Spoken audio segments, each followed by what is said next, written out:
Apat kayo magkakapatid. Yung mga magulang ko walang trabaho. Parang napabayaan na kaming apat na magkakapatid. Kung saan-saan na lang kami napunta. Kasi pag uwi namin sa bahay, walang pagkain. Kanya-kanya kami magkakapatid, paano kami makakain. Ang alam namin, mabuti yun.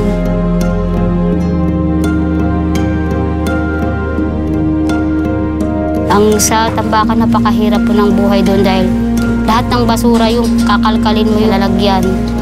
Kahit mga tae, kung ano-anong mga patay na aso, pero yun. Pag may nakita kaming pagkain, siyempre sumasakit na yung tiyan ko. Lahat kami niyan, ano yan, pagkain, kakainin na namin, kain kami ng kain yan, tapos susuka ka na sa mga dumi na nahahawakan mo, naaamoy mo. Parang immune na ako, parang gusto ko naman maano yung sariwang hangin. Yung maganda, yung malinis ako, yung maayos ako. Kasi dati, nakakita ako sa mga kapitbahay namin, may mga laruan sila, magaganda. Nilait nila kami kasi kami ay mga bata daw lansangan, iwasan daw kami.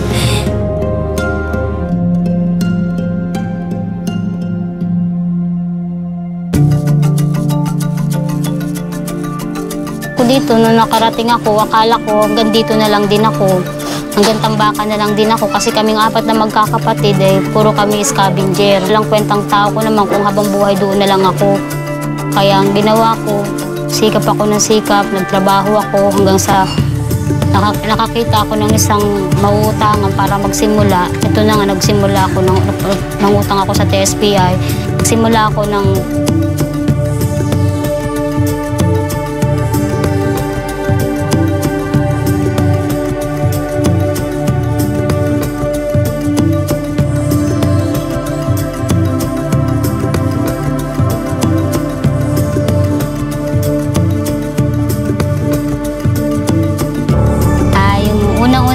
na 4,000. Binili ko lahat ito ng items na mga paninda ko. Ito na yun, mga biscuit, shampoo, candies, noodles. Yung kalahati, sinavings ko. Sabi, kung ano pa yung kinikita ko, binibili ko pa ng iba na kailangan ng tao. Araw-araw yun, araw-araw. Lahat yung pinaikot ko, umabot ng 6 months, kaya lumago ng lumago. Lahat pati. Nakabili na lang ako ng mga medicines. Lumago yung 4,000 ko. Halos ang laman na ng tindahan ko ay pumapatak na 15,000.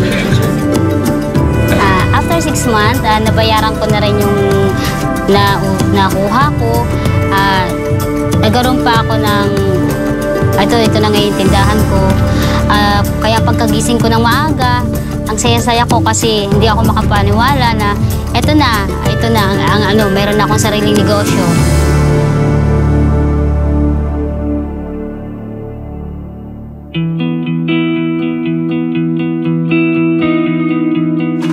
Kung nagsimula ka sa mababa, marunong ka tumingin sa pinanggalingan mo.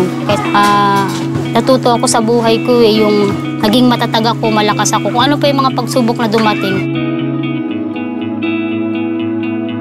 Ayoko maranasan sa mga anak ko yung natutulog sa may kalsada kasi kami gusto kong tulungan din yung ibang tao, yung malambot ang puso ko sa mga naghihirap.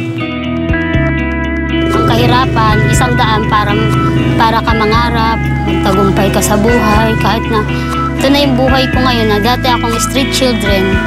Ito na ako na nagkaroon ako ng pamilya na maayos, nagkaroon ako ng asawa na mabait, at nagkaroon ako ng negosyo. Pangarap ko pang mapalaki ito na mapalaki hanggang sa maging success na, tunay na success na talaga ako na pagmamalaki po.